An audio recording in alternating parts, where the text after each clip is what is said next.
Hey everybody, welcome back to the channel.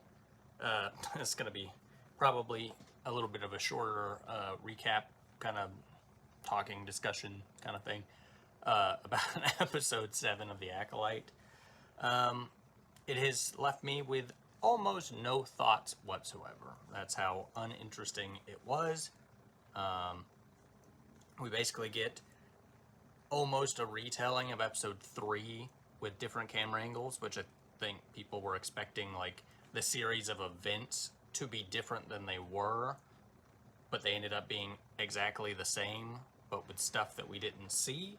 So we basically just got to see all that same stuff again with the little bit of extras in between, none of which was super compelling or interesting. Torben, I guess, feeling responsible for the death of all of these people, even though, well, benefit of the doubt, I guess he doesn't exactly know what was happening. He just has to take their word for it. But, God, I don't know.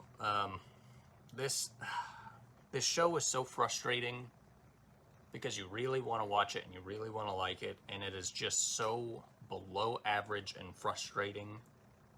You almost don't even want to watch it.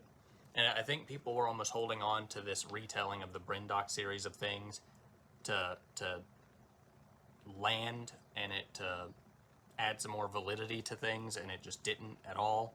It makes the Jedi seem like really terrible people, which, I didn't think we were to that point yet, but here we are.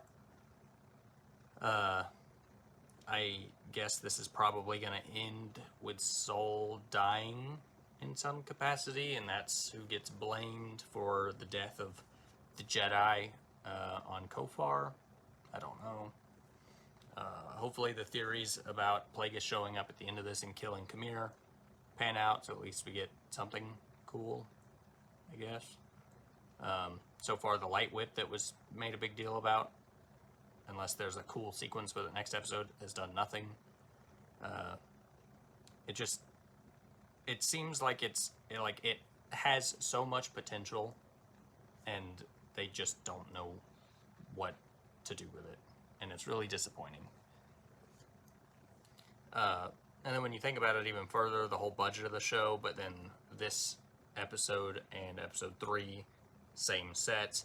Episode 4 and 5, more or less the same sets, so you're not even getting like unique locations with each episode.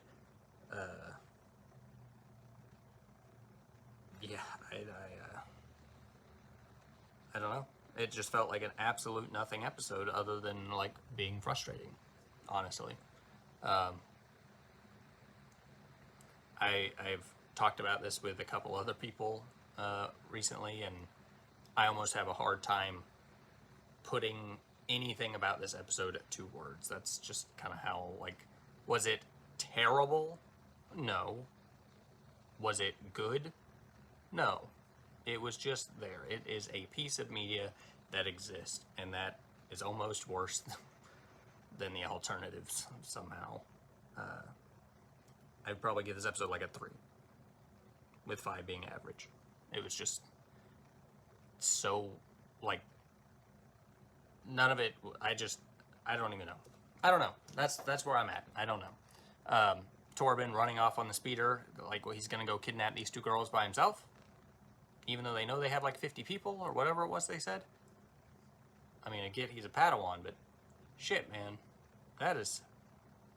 And then they send the one guy they know is conflicted about this whole thing to go and try and stop him, when Indara would have been like, no, you stay here, I'll go deal with him. What the hell did they think was going to happen? I don't know. We have a whole lot of stuff to wrap up in one episode, and I don't see any way that they're going to stick the landing. At all. Book of Boba Fett was pretty questionable, but at least there were some cool moments in that, and I am a Mandalorian fan, so the stuff with him almost propped that show up in a way, because you get 2 of really good episodes of The Mandalorian in the middle, and then Din showing up in the Book of Boba Fett with Boba Fett also helps. So far, we don't have any of that in this show. So far, the only saving graces of the show is Soul's performance, not necessarily his character, because it's just seems, all of it seems to be all over the place. And episode 5 and the fight sequence and Kamir's performance, I guess, because he still seems interesting. Some of the sets are cool. People hate on the appearances and the visuals and stuff. I think it looks good. It looks not as expensive as it oughta, but it, like, I liked seeing the High Republic type of Jedi temple and stuff like that. Like, I think it is interesting enough. But my God, it is just, and you have the showrunners or whatever, like, celebrating or being happy about the fact that these writers have never seen Star Wars. How the hell does that work? You can't write Star Wars without having seen Star Wars. It doesn't work that way. That'd be like writing something for Harry Potter having no knowledge of Harry Potter. It would probably feel out of place and wouldn't make any sense. You could maybe get away with writing part of like a fantasy, say like Lord of the Rings, as long as you're not dealing with like the mystical side of Lord of the Rings, and it kind of worked because it's just medieval fantasy. So like your general stuff would probably still work. But Star Wars, that doesn't work. The best you could do is what? Space, like science fiction. But this show specifically deals so heavily with like the mysticism and the mystical side of things that it doesn't work. It just doesn't. And like when you intentionally set the show so close to a pre-existing series of events for no reason, mind you, it could have stayed 1,000 years in the past and they could have done whatever they wanted, really. They chose to put it here knowing that they couldn't make it work. And it's just the strangest thing. And that's part of what's getting so frustrating about Star Wars is it just seems like they make decisions with no real other consideration about anything. And it's just getting exhausting. At this point, just give us animated stuff. Like, just stop wasting the money on the live action stuff because they've yet to nail almost anything except for Andor and the first 2 seasons of The Mandalorian. So, you know, track record's not great.